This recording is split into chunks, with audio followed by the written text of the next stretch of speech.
Emulators themselves on PC aren't illegal, but they're pretty much worthless unless you have game ROM files to play on them, and the only way to do that is to serve 6 to 7 years. It's false. No way. Not this time. Hello everyone, Professor Kagan here. Welcome to the Professor's Lab.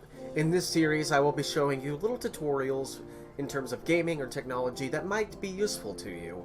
Now what you just saw at the beginning of the video was just a little friendly joke at the expense of Scott the Woz and the recent emulation video he put out.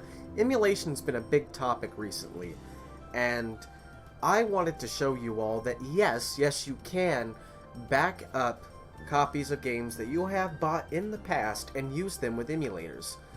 This is legal, 100%. These are your games that you are not downloading online, that you yourself have backed up to your computer. Now, I do want to get this out of the way. I'm going to put a little warning up on the screen that says that I don't endorse piracy. This video does not show you how to commit piracy. So don't ask, you know? Like, that's not what this is. So, what you're going to need is a video game. For example, I am using Lego Island for the PC. This method will also work for PlayStation 1 games, PlayStation 2, Sega Saturn, and just normal PC games that come on DVDs or CDs. Other games will work as well, but these are the ones that we are focusing on today. Game discs from example the GameCube, Wii, Wii U, PlayStation 3, and most Xbox consoles will not work with this method. I will be covering at least some of those down the road. Now that you've got a game, you're also going to need the program called Imgburn. I will provide a link to that down below. Once you have it downloaded, you are going to click the Create Image File from Disk button. Now at this point, you will point the program to your source disk drive.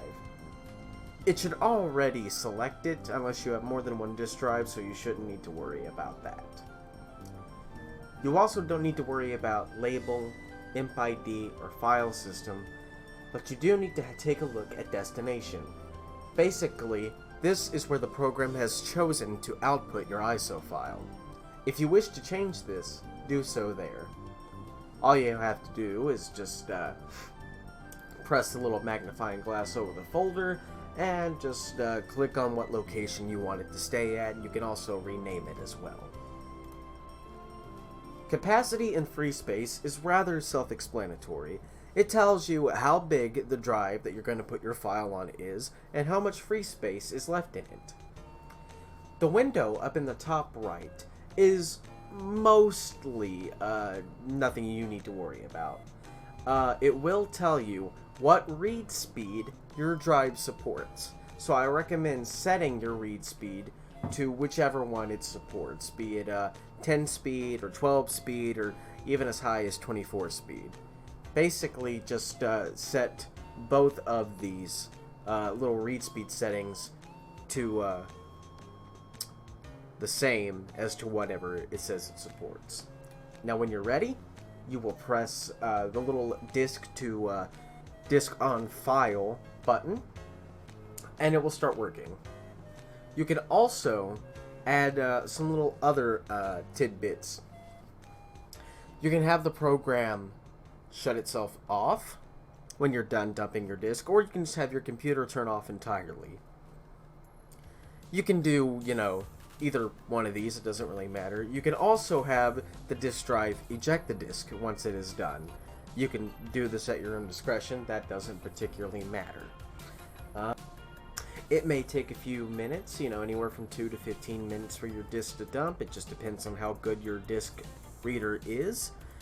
And now that we have our ISOs, I'm going to go over how this program outputs them, because there are a few things you need to be aware of before you start loading this in an emulator. Now we've got a few games here: Lego Island, Daytona USA, and Return to Castle Wolfenstein. You may notice that one, or rather two, of these files aren't like the others.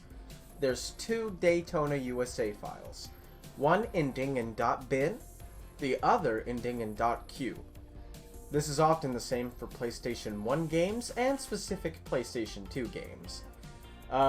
Specifically those with the blue underside of the disc, because those are CDs, whereas most PlayStation 2 discs are DVDs. When you rip those will be the standard ISO file, which I'm about to mention. Think of these as two parts of a whole. Essentially, the bin is really what's important. That's what holds the game data. That's what you'll need for emulators. The other file we're dealing with today is the .iso, as I just mentioned. This is basically a disk if it was completely virtualized and immaterial. The computer will treat it the same, but for our purposes, we just want to keep it the way it is wherever we've decided to store the file. Now that we've successfully dumped our games, we can see them in action. Now, please note that I'm not going to teach you how to configure these emulators. That's simply not the purpose of this video. I'm showing you how to acquire the files from your own games, but in terms of setting up emulators, that's a topic for an entirely different video. Please enjoy some gameplay footage.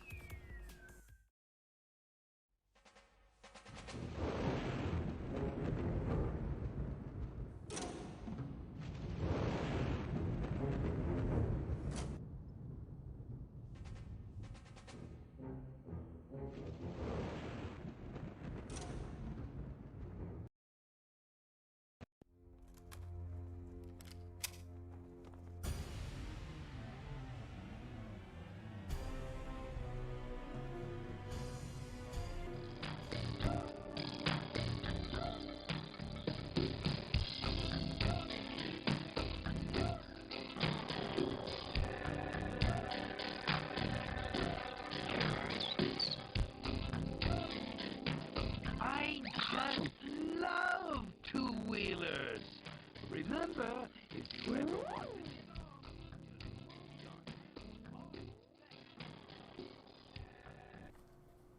And there you have it.